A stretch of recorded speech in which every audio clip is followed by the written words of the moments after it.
Dieu Tout-Puissant, quand mon cœur considère tout l'univers créé par ton pouvoir, le ciel d'azur, les éclairs, le tonnerre, l'éclair matin ou les ombres du soir. De tout mon être, alors s'élève un chant. Dieu Tout-Puissant, que tu es grand. De tout mon être, alors s'élève un chant.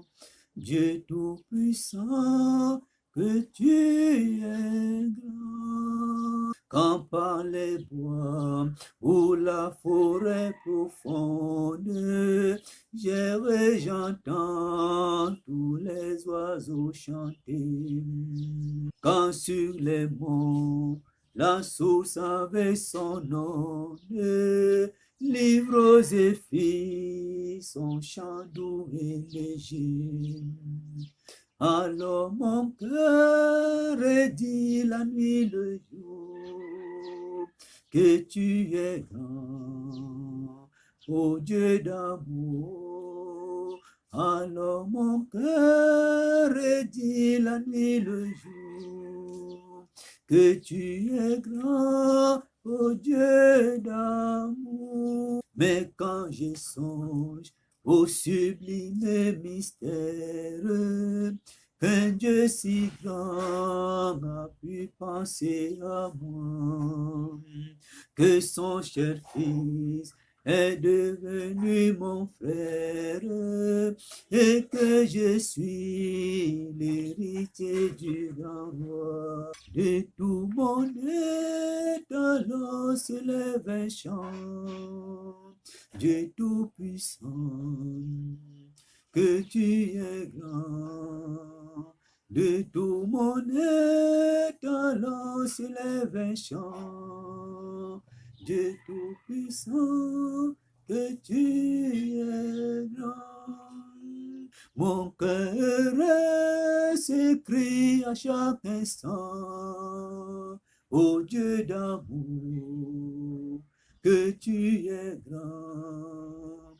Mon cœur s'écrie à chaque instant, ô Dieu d'amour, que tu es grand. Père, nous te rendons grâce. Merci pour le privilège encore ce matin. Merci pour la grâce infinie en ce matin. Ta lumière qui s'est levée au-dessus de toutes choses ce matin. Et rien n'a pu empêcher ta gloire se manifester dans nos vies au moment où tu nous as relevés ce matin. Nous bénissons ta présence dans nos vies. Nous bénissons ton amour et ta fidélité qui se manifestent dans notre vie, Seigneur. Que la gloire et l'honneur reviennent à toi ce matin. Merci, merci et merci. Sois béni, sois béni, sois béni. Bonjour, bonjour, créatures de Dieu. Bonjour, chers frères et sœurs. Bonjour à vous tous qui avez eu le privilège ce matin de voir la lumière du soleil. Que Dieu accorde grâce ce matin de prendre part à la fête de ce jour. Bonjour à toi qui m'écoutes, à toi qui me regardes, à toi qui as pris part à cette émission. Bien-aimé, il s'agit de l'émission Il est temps. Et nous sommes là ce matin pour notre prière matinale de 6 heures. Et nous n'allons pas oublier notre thème, ouvre la porte du matin. Et nous sommes là pour ouvrir notre porte. On ouvre la porte le matin et le soir, bien aimé, nous devons fermer notre porte. Bien sûr, avant de fermer, il faut se rassurer que tout est entré. Tu ouvres la porte, bien aimé, afin que les choses que Dieu a préparées, les grâces et les merveilles que le Seigneur a préparées pour toi, puissent entrer dans ton couloir, puissent entrer dans la maison, puisse entrer dans le royaume, puisse entrer dans l'espace que Dieu a réservé pour toi. Voilà pourquoi tu ouvres la porte. Donc la porte doit être ouverte afin que quiconque regarde la maison et trouve que la porte est ouverte, cela veut dire que tu es présent. Alors quand la porte est fermée, il est possible que l'étranger arrive et il soit déçu. Alors tu ouvres la porte le matin et tout ce que Dieu a préparé, tout ce que Dieu a réservé, qui doit passer par cette porte, doit entrer. Et tu dois te rassurer, bien-aimé, qu'avant de fermer la porte le soir, tout ce que tu as reçu, tout ce qui a été prévu pour toi, tout ce qui devait entrer dans la maison, les personnes, les biens, les grâces, tout ce qui devait s'introduire dans ton couloir, bien-aimé, te rassurer que tout est en place. Alors, tu peux fermer la porte. C'est pour cela que chaque soir, à la fin de la journée, bien-aimé, il faut faire le bilan de ton parcours. Il faut faire le bilan de tout ce que tu as parcouru, tu as traversé tout au long de la journée. Après avoir fait le bilan, tu vas comprendre qu'il y a des choses que tu as oubliées. Il y a des choses que tu as laissées derrière. Il y a des choses peut-être que tu n'as pas encore bien aimé récupérer. Avant de fermer la porte, récupère. C'est pour cela que la prière, bien aimé, de 18h, la prière du soir, avant de t'introduire dans l'angle de la soirée, il faut d'abord regarder le derrière. Dans l'angle qui t'attend pour la continuité de ta marche, ça veut dire que la nuit qui arrive, il faut d'abord jeter un coup d'œil derrière pour voir ce qui est passé. Est-ce que tu as tout accompli? Alors, c'est pour cela que tu dois prier. Il y a des choses qui demandent encore la prière. Il y a des choses qui demandent la déclaration. Nous sommes là pour rendre grâce à Dieu pour l'opportunité. Tu n'as pas payé ce matin pour être debout. Bien-aimé, c'est pour cela que tu vas chanter victoire. La victoire appartient à tout cela que Dieu a accordé grâce. Si tu respires encore, il y a encore l'opportunité, possibilité de revenir, de retrouver sa santé. Ça veut dire qu'il y a quelque chose que tu dois faire ce matin. Sûrement, Dieu t'attend toi-même pour que tu retrouves ta santé. Je ne sais pas comment tu as passé la nuit, mais je voudrais t'annoncer ce matin qu'il est possible que ce que tu as reçu cette nuit-ci et que ce matin, cela te libère. Au nom puissant de Jésus. Il est possible que dans la nuit, on a jeté sur toi les mauvais sorts, des maladies incurables, des sorcelleries. Tes ennemis sont venus te charger et que le matin, si tu t'es levé tant chargé, il est possible que ce matin, tu te décharges. Voilà pourquoi, bien-aimé, je suis là ce matin, qu'ensemble nous puissions s'associer et que ce que Dieu a réservé ce matin, que tu dois récupérer, que tu dois recevoir à travers cette émission, à travers ces paroles, à travers cette déclaration, que tu reçoives au nom puissant de Jésus. Et je prie ce matin que tu ne rates pas la bénédiction de ce jour. Pour la gloire de notre Seigneur Jésus, au nom puissant de Jésus. Nous bénissons le Seigneur pour les bien-aimés. Nous bénissons Dieu pour nos vies, pour la santé, pour le souffle de vie. Que son nom soit béni ce matin au nom de Jésus. Pendant qu'il fait encore temps, pendant que nous sommes encore sous le soleil, nous sommes encore les pèlerins, bien-aimés, nous avons encore des choses à faire. Nous devons, bien-aimés, être debout. Nous ne devons pas nous lasser. Le combat ne finit pas jusqu'à ce que tu traverses, jusqu'à ce que, bien-aimé, tu libères, tu puisses accomplir. Si tu n'as pas encore accompli, le combat n'est pas fini. Bien-aimés, les enfants d'Israël, pour avoir les terres que Dieu les a promis, il y a eu des combats, il y a eu des conquêtes et il y a eu des pertes humaines. Le sang a coulé, mais ce n'est pas le cas avec nous. Une seule personne a coulé son sang, notre Seigneur Jésus.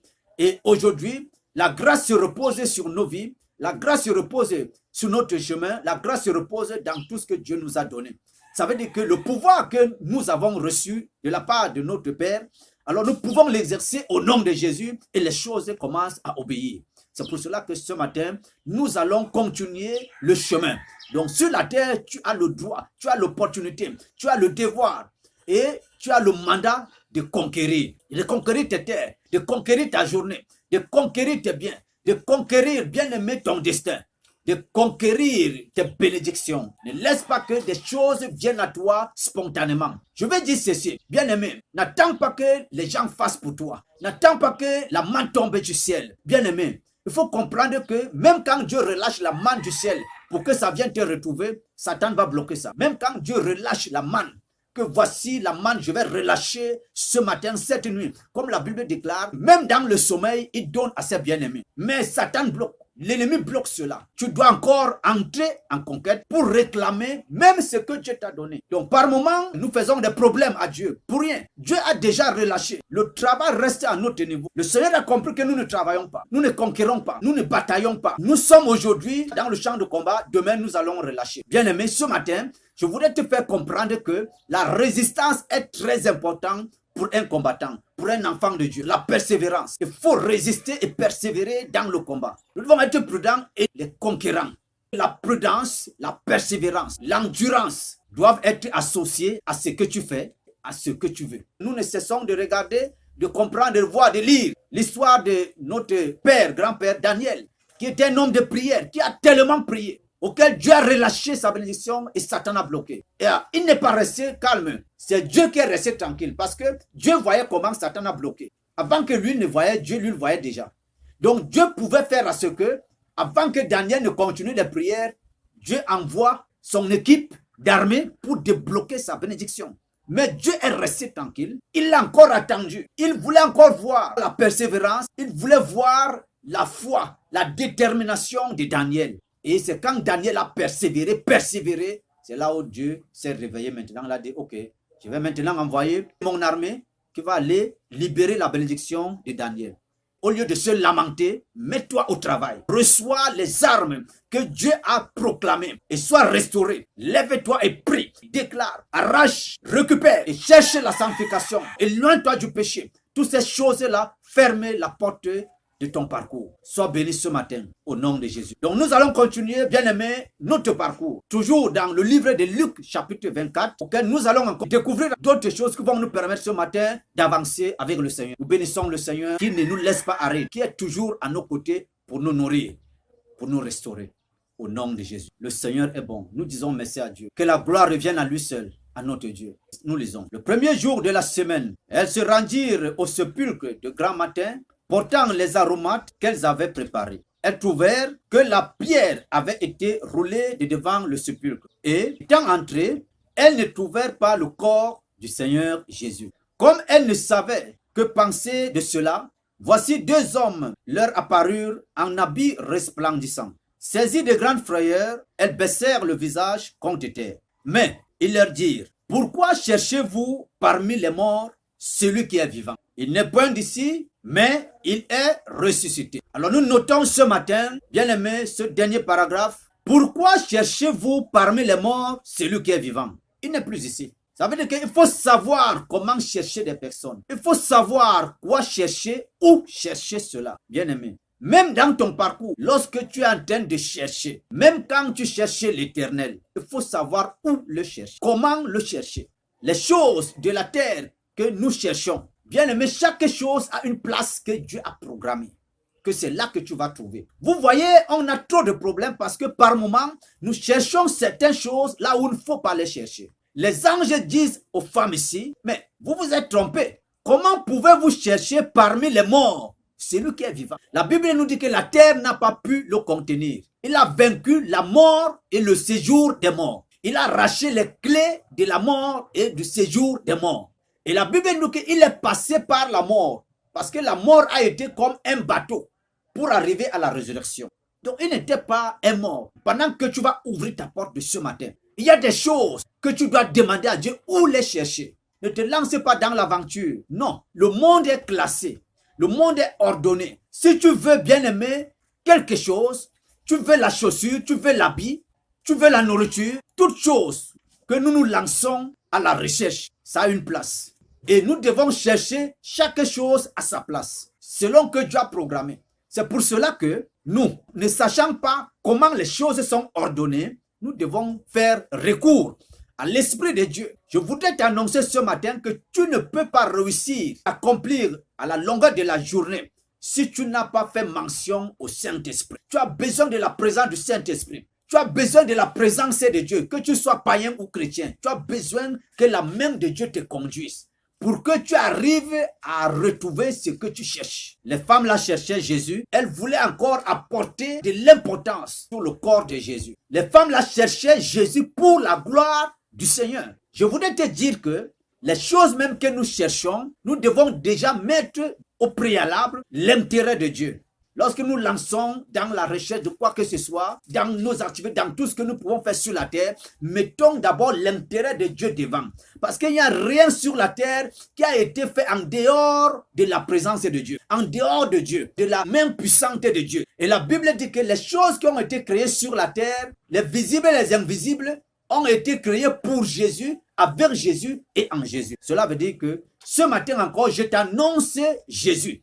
Je t'apporte Jésus. Tout ce que nous pouvons être, Jésus est notre centre. Nous devons abandonner, bien-aimés, nos chemins qui nous ont désorientés. Nous devons abandonner nos propres chemins et nous devons regarder le seul chemin de Jésus. C'est par lui que toutes choses, les visibles et les invisibles, c'est par lui. Les femmes là sont venues pour chercher le corps de Jésus. Mais les femmes ont trouvé les anges. Et ce sont les anges qui ont communiqué aux femmes, n'est-ce pas, la suite de l'histoire. Où se trouvait Jésus?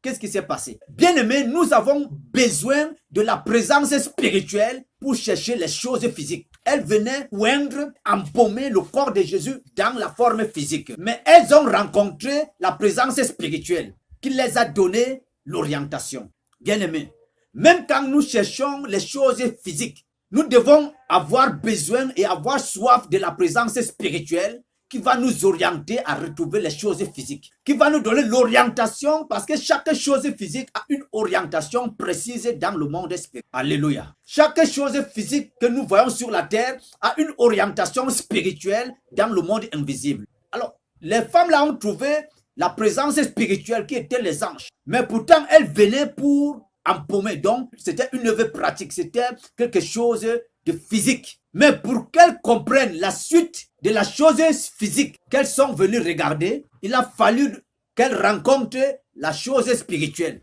la présence spirituelle.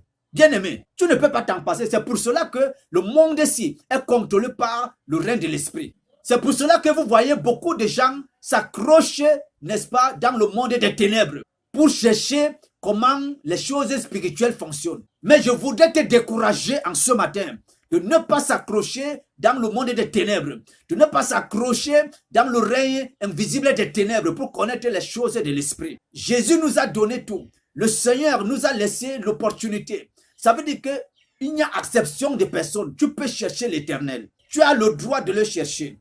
Tu as l'opportunité de le chercher. Cherchez la face de Dieu. Cherchez Jésus. Je t'annonce ce matin que pour comprendre la terre, il faut te repérer, il faut s'accrocher, te rapprocher du règne de l'esprit, du royaume céleste. Dieu a besoin de nous, nous sommes ses enfants. Jésus-Christ a besoin de nous. La Bible dit que nous sommes les co-héritiers. Parmi les morts, on ne doit pas chercher les vivants. Et je sais que tu es vivant, tu n'es pas mort. Alors, quand tu dors la nuit, ce n'est que le sommeil pour le repos. Mais Satan a utilisé ce moyen pour affliger la mort dans les vies des humains. Et je voudrais t'annoncer ce matin que ce n'est pas le lieu auquel tu dois être. C'est un passage. Le sommeil, c'est un passage pour arriver au jour prochain. Dieu a programmé des choses. Donc, la nuit là, que Satan a utilisé comme un moyen d'amener les hommes à la mort. Bien aimé, Dieu n'a pas fait la nuit pour la mort. La nuit, c'est un moment de ténèbres que Dieu a permis, qui est comme un passage pour arriver dans l'autre bord. Et que le monde invisible doit faire les activités. Dieu les a permis cela. Le monde invisible des ténèbres trouve le moyen pour t'emprisonner, pour te garder, pour que tu restes éternellement dans la mort. Et c'est pour cela que quand tu dors, on cherche à récupérer ton âme pour l'emprisonner éternellement. Il y a des morts ambulants. Il y a des gens qui se lèvent le matin. Il y a des gens qui marchent sur la terre. Ils sont les morts. C'est pour cela que tu peux marcher en route, tu bouscules quelqu'un, il tombe, il meurt. Tu penses que c'est toi qui l'as tué alors que la personne est morte depuis. Parmi les morts, on ne doit pas te retrouver. Dans la nuit, lorsqu'on te cherche, quoique la nuit est là, toi étant la lumière, ayant la présence de Dieu, on ne doit pas te retrouver. Quoique tu es plongé dans cette nuit, on ne doit pas te retrouver là. Parce que la nuit là n'est pas faite pour toi. Et comment on ne doit pas te retrouver? Parce que tu es vivant, tu n'es pas mort. Ce n'est que les morts qu'on va retrouver dans la nuit avec le monde des ténèbres invisibles pour les affliger, pour les garder encore dans le royaume des morts. Mais toi, tu es vivant. Alors voilà pourquoi tu dois comprendre que même si on te cherche, on va te fouiller, on ne doit pas te trouver. Mais pour que tu arrives là, bien-aimé, il faut recevoir Jésus sincèrement. Il faut être avec Dieu. Il faut être avec la lumière. Que ton cœur s'ouvre à l'Éternel et que Dieu vient rester. Il dit, il cogne à la porte. Si tu ouvres, il va entrer, il va demeurer avec toi. La porte de ce matin, quel que soit ce qui est passé la nuit, on est venu te chercher parmi les morts, mais tu es vivant. Et ce matin, je déclare que dans ta vie, toute influence des morts qu'on a affligé sur toi dans la nuit disparaît maintenant, soit neutralisée et que la vie entière soit enveloppée dans tout ton être. Que ton esprit sort, quitte maintenant du royaume des morts et revient à la lumière. Que les ténèbres que tu t'es levé avec disparaissent maintenant, soient brisées maintenant. Que la puissance de Dieu ouvre maintenant la porte devant toi. La porte de la journée centrale en ce matin, je l'ouvre maintenant afin que partout où tu vas aller en ce jour, les portes te soient ouvertes au nom de Jésus. Que tout dépôt qu'on a fait sur toi, de mort, de sorcellerie, en cette nuit, pour fermer tes portes de la journée, je les neutralise au nom de Jésus. Je les détruis maintenant et j'impacte en toi la puissance, que cette puissance ébranle les forteresses qui t'ont englouti pendant le sommeil, pensant que tu es mort, pensant que tu dois rester dans le royaume des morts. Mais la Bible déclare ce matin, où cherchez-vous celui qui est vivant? Chez les morts? Non. On ne cherche pas parmi les morts celui qui est vivant. Et toi, tu es vivant. Je déclare ce matin que au nom de Jésus, que ton esprit, ta personne et tout ce qui t'appartient, qui était dans le royaume des morts, disparaît là-bas. Au nom de Jésus, j'arrache ton âme, ton esprit, tes biens et tout ce qui t'appartient, ton destin, je ramène dans le monde de la lumière en ce matin. Tu ne seras pas en cette journée sous le règne de Satan. Tu ne seras pas en cette journée sous le règne de l'ennemi. Parce qu'il va chercher à te guider. Quand tu veux marcher à gauche, il te ramène à droite. Quand tu veux entrer par devant, il te ramène derrière. Tout simplement parce que la porte n'a pas été ouverte à la lumière pour que la lumière te guide, pour que la main de Dieu te saisisse. C'est toujours Satan qui continue à te contrôler. Pourquoi? Parce que la nuit, il t'a saisi, il t'a localisé, il a pu saisir ce qu'il fallait prendre en toi. Il s'est connecté en toi dans la nuit parce qu'il a trouvé en toi les ténèbres. Parce qu'il a trouvé en toi la mort. Bien aimé, tout ce qui est ténèbres attire en nous la mort. Et on peut te retrouver dans le royaume des morts alors que tu es vivant. Mais ce matin, je prie que cette ténèbre disparaisse au nom de Jésus. La mort te libère. La mort te libère. Et que tu reçois la grâce de Jésus au nom puissant de Jésus. La main qui t'a désorienté de la main de l'Éternel soit brisée au nom puissant de Jésus. Que tu reçois le privilège, les forces, l'énergie, les capacités. Et que le Saint-Esprit te tienne par la main. Que ton ange ce matin te tienne par la main. Et que tu arrives à accomplir, non seulement en cette journée, non seulement en cette semaine, non seulement en ce mois, non seulement en cette année, mais sur la terre, en tant que pèlerin, au nom puissant de Jésus. L'atmosphère de ce matin qui te couvre, de ces paroles, va te dégager de toutes les influences et de tout ce qui a été enveloppé en toi comme couverture de ténèbres. Cela est brisé maintenant par le nom puissant de Jésus. Que la gloire revienne à l'Éternel. Lui seul, il s'est glorifié et continue à se glorifier au nom puissant de Jésus. Nous scellons ces paroles dans la victoire ce matin. La victoire face au royaume des ténèbres, la victoire face aux situations, la victoire face à tous les problèmes que Satan a planifiés, que Satan a liés devant nous, la victoire face à tout ce que nous allons rencontrer qui n'est pas dans notre couloir. Nous avons vaincu au nom de Jésus. Tu as déjà vaincu au nom puissant de Jésus. Pendant que tu reçois ces paroles, une grâce infinie se manifeste et tu vas témoigner au nom puissant de Jésus. La gloire revienne à l'Éternel, maintenant à jamais. Merci Seigneur. Amen, amen, amen. Te dire combien de fois je t'aime, Seigneur Jésus. Oh, que je t'aime, Seigneur. Oh, que je t'aime,